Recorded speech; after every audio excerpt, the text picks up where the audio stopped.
हमारे इंडिया में मेल्स अपनी मेंटल हेल्थ अक्सर नज़रअंदाज करते हैं, क्योंकि मेंटल हेल्थ के अराउंड जो सोसाइटी का प्रेशर और स्टिग्मा है, उसकी वजह से मेल्स से आमतौर पर यह उम्मीद की जाती है कि वो स्ट्रांग हों, मुश्किल से मुश्किल टाइम में भी वो एकदम अनअफेक्टेड होकर बिना इमोशनल हुए सब प्रॉब्लम से डील करें, जिससे पता चले कि वो एक मर्द है।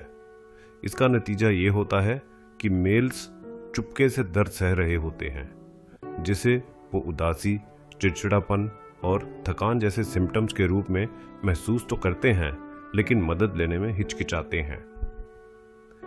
इस जानकारी और सपोर्ट की कमी कई सीरियस कॉन्सिक्वेंसेस का कारण बन सकती है, जैसे बहुत ज़्यादा शराब या ड्रग्स लेना या सुसाइड भी। ज़रूरी है कि इस स्टिग्मा को तोड़ा जाए, खुलकर बातें की जाएं और मेंटल हेल्थ अवेयरनेस को बढ़ावा दिया जाए, ताकि इंडियन मेल्स अपनी मेंटल हेल्थ के लिए बिना हिचकिचाहट के मदद मांग सकें। मिस्टर होप एक इंडियन मिडिल क्लास आदमी, जिसपे हर समय सोसाइटी और घर वालों का प्रेशर रहता है कि वो ये प्रूव करे कि वो एक मर्द है, जो सब प्रॉब्लम्स, इमोशंस और परेशानियों को बिना ओवरवेल्म हुए, बिना किसी टेंशन के हैंडल कर ले।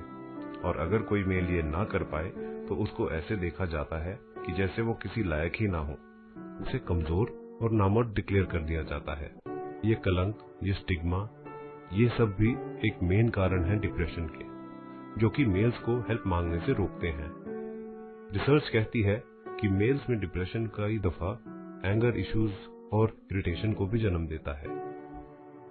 कुछ 1-2 महीनों से मिस्टर होप, जो हर समय जोश से भरे हुए रहते थे, अब एकदम नीरस हो गए थे और चुपचाप रहने लगे थे।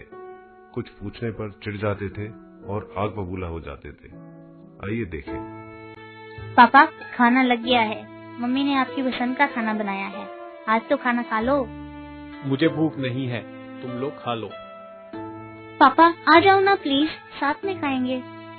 बोला ना, मुझे भूख नहीं है। समझ नहीं आता क्या एक बार में? सुनो, अगर तुम्हें कोई प्रॉब्लम है तो मुझे बताओ। तुम पहले तो ऐसे गुस्सा नहीं करते थे। शायद मैं खुद को खोज रहा हूँ पूरा टाइम, पर समझ नहीं पा रहा हूँ कि हो क्या रहा है। दुनिया को लग रहा था कि मिस्टर होप सब कुछ मैनेज कर रहे हैं, पर दिल के अंदर का हाल मिस्टर होप खुद भी समझ नहीं पा रहे थे। होप, तुम्हारा काम अभी तक कंप्लीट नहीं हुआ है। क्या हो गया है तुम्हें? You are a star performer and अब एकदम लूजर की तरह बिहेव करने लग गए हो। कुछ नहीं सर, ऐसे ही ट्राई करता हूँ काम जल्दी करने का। मेरी लाइफ में कुछ भी अच्छा नहीं है। I feel so hopeless and worthless. I am so bad at my work and my relations. Mister hope हर दिन अपने काम, परिवार और रिश्तों के बीच अपने आप को खो रहे थे। काम का दबाव, घर की जिम्मेदारियां और अपनी ही एक्सपेक्टेशंस ने उन्हें थका दिया था। किसी भी चीज में उनका मन नहीं लग रहा था। हर दिन अपने आप से लड़ाई की, बस आज मैं हार ना मानूं। ना घर पे किसी से शेयर कर पा रहे थे, ना बाहर।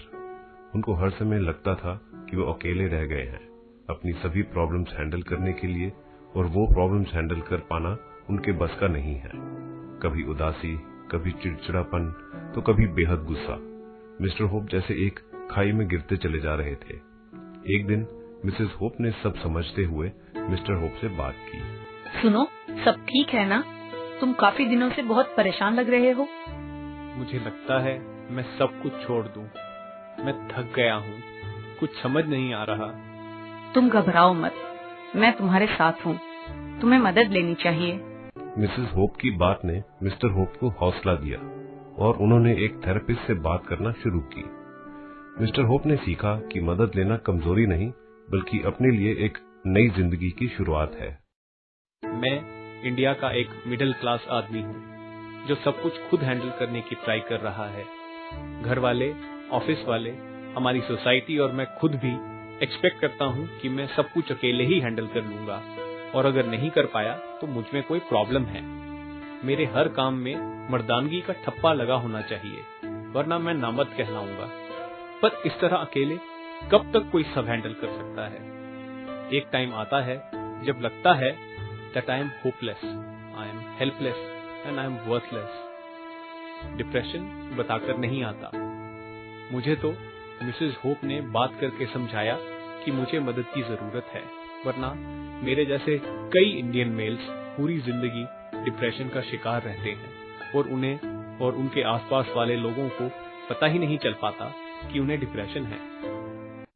बात करना जरूरी है इस बारे में, वरना कैसे पता चलेगा कि क्या प्रोफेशनल हेल्प की जरूरत है या नहीं। याद रहे, there is hope for everyone. सबके लिए उम्मीद अभी बाकी है।